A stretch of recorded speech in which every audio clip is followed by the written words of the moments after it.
ఇక్కడ ఈ సినిమాలో ఒక డైలాగ్ ఉందండి, హైలైట్ అటువంటిది ఏంటంటే పిల్లిని అడవిలో వదిన పులి కాలేదు, పిల్లే. అదే పులిని బోన్లో పెట్టినా కూడా పులి అవుతుంది, పిల్లి కాదు అనేసి డైలాగ్ ఉందండి. చాలా గూస్ బంప్స్ వస్తాయి.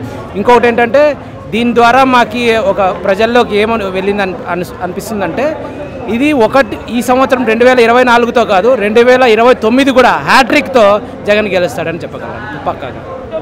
Thank you.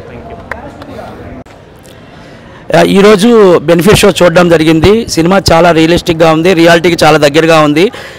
Chandrababu Naidu Congress party కలిసి చేసినటువంటి కుట్రలను చాలా బాగా చూపించారు మహేష్ వి రాఘవ్ గారు. వారికి ముందుగా కృతజ్ఞతలు తెలుపుకుంటున్నాము. మీకు చెప్పాలంటే చంద్రబాబు నాయుడు ఒక వ్యక్తి, అంటే ఇక్కడ ఎలా ఉంటుందంటే ఒక వ్యక్తి మీద కక్ష కట్టినటువంటి విషయం అన్నమాట. జగన్మోహన్ రెడ్డి అనే వ్యక్తిని నాశనం చేయడం కోసము వాళ్ళు ఎంత దూరమైనా వెళ్తారు. ఈ పవన్ కళ్యాణ్ అనే వ్యక్తి కూడా అలాగే చేశాడు. తన పార్టీలో తన వ్యక్తుల్ని నిలబెట్టుకోలేని ఒక అసమర్థ పార్టీ అధ్యక్షుడు పవన్ కళ్యాణ్. తన పార్టీలో కూడా టీడీపీ వాళ్ళకి టికెట్లు ఇచ్చి గెలిపించుకోగలడు. టీడీపీ వాళ్ళు కాంగ్రెస్లోకి వెళ్ళి కూడా వాళ్ళు నిలబెట్టుకోగలరు. ఇటువంటి చెత్త రాజకీయాలు మనం తిప్పికొట్టాలి. చంద్రబాబు నాయుడు చెప్తున్నాడు రాజధాని అంటే జగన్మోహన్ రెడ్డి ప్రతి గ్రామాన్ని ఒక రాజధానిగా అనుకుని ప్రతి గ్రామాన్ని చాలా అభివృద్ధి చేస్తున్నారు. మన బిడ్డల కోసము, మన ఆరోగ్యం కోసము, మనం ఉండడానికి ఒక ఇల్లు ఏర్పాటు చేయడం కానీ చాలా అభివృద్ధి కార్యక్రమాలు చేస్తున్నారు. ఇవన్నీ కూడా ఇన్ఫ్రాస్ట్రక్చర్ డెవలప్మెంట్ కిందే వస్తాయి. అట్ ద సేమ్ టైం పోర్ట్లు కానీ, మనకి ఫిషింగ్ హార్బర్స్ కానీ, మనకి హాస్పిటల్స్ కానీ, మనకి కంపెనీస్ కానీ, మనకి మీరు చూస్తే జగన్మోహన్ రెడ్డి గారి గవర్నమెంట్లో జిఎస్డిపి కూడా చాలా బాగా పెరిగింది. మనం తెలంగాణకి పోటీగా ఉన్నాము. ప్లస్ మనకి 2.5 లక్షల పైన పిఎఫ్ అకౌంట్ క్రియేట్ అయ్యి, దాన్ని బట్టి అర్థం చేసుకోవాలి ఎంత ఎంప్లాయ్మెంట్ వచ్చిందనేది. గవర్నమెంట్ పోస్టులు కూడా వీలైనంత వరకు సాధ్యమైనంత వరకు జగన్మోహన్ రెడ్డి గారు చేస్తారని మేము నమ్ముతున్నాం. ఓవరాల్గా జగన్మోహన్ రెడ్డి గారి గురించి ఒక మాటలో చెప్పాలి. జగన్మోహన్ రెడ్డి గారి గురించి చెప్పాలి అని అంటే తను చెప్పింది 2 పాయింట్లు నేను చెప్తాను. ఇది పెత్తందారులకి పేదవాళ్ళకి జరిగేటట్టు ఒక సమరం. తన ఉద్దేశాలు కానీ తన ఆలోచనలు కానీ ఎల్లవేళలా పేదవాళ్ళ గురించే ఉంటుంది కానీ పెత్తందారుల గురించి ఉండదు.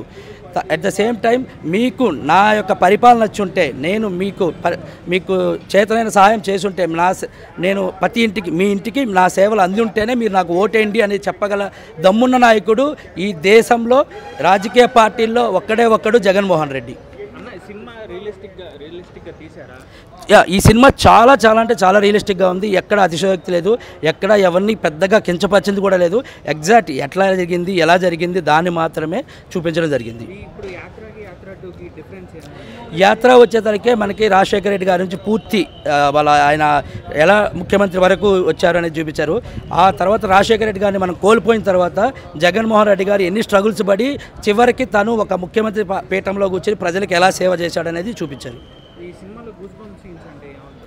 ఈ సినిమాలో ప్రతి డైలాగు గూస్ బంప్స్, చాలా రియలిస్టిక్గా మనకి చాలా అర్థమయ్యే విధంగా మనం హత్తుకునే విధంగా ఉన్నాయి. Thank you. ఒక జగన్మోహన్ రెడ్డి గారి అభిమానిగా చెప్పండి, సినిమా ఎలా ఉంది? సినిమా అయితే చాలా బాగుందన్న. ఇది ఎవరికి ఉద్దేశించి కాదు కానీ జగన్ రియల్ లైఫ్లో ఎట్లుంది అట్లా తీశాడు. కంపల్సరీ ఈసారి ఎంతమంది వచ్చినా, ఎంతమంది పోటీ చేసినా, ఆయనకు ఎంతమంది అడ్డంకున్నా, వాళ్ళ చెల్లెల వాళ్ళున్నా, ఎవరు వచ్చినా కానీ 100% మాత్రం జగన్ గెలిచాడు. 100% అంటే 100%. అది వీళ్ళు రాసింది కాదు, వాళ్ళు రాసింది కాదు, ఆ దేవుడు రాసింది ఉన్నది. 100% జగన్ గెలుస్తాడు. 100% గెలవాల్సింది. ఓకే.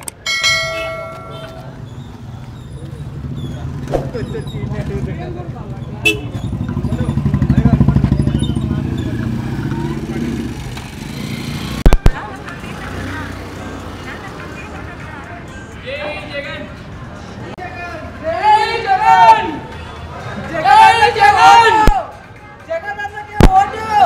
175 175 175 175